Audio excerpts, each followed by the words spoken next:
Parayon pang giila ang mga responsable sa robbery sa usa ka pharmacy sa Mandaue City ug mibangag pa sa koral niini. Aduna nay mga CCTVs nga gisubay ang kapulisan. Ari ang report ni Nico Sereno.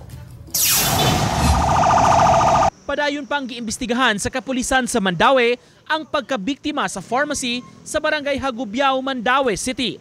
Martes sa buntag na diskubrian sa mga staff ang kawat sa tindahan, kundi induna nay dakong bangag sa bungbong sa pharmacy, kundi dito gituhang misod ang mga kawatan. Matud sa Mandaue City Police, duna na sila'y nahipos ng mga CCTVs, dili lang sa tindahan, apan sa palibot niini.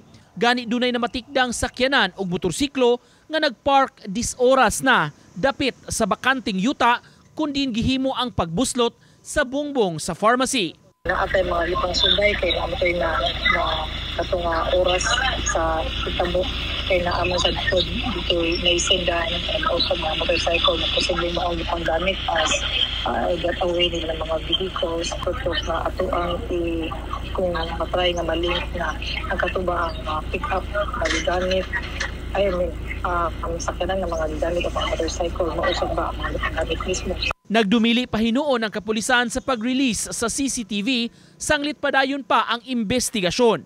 Tulo ka mga tao ang gitanaw nila nga responsable base sa nakuha sa CCTV. Tulad yung ang kulong nga para kita dili makita ng tato possible magpin sa budget online ang mga lookout. Tingit-kit naman na siya dapitang nga part sa nakatong vacant lot. Uban ni Godfrey Relien, Nico Sereno, Balitang Bisdak.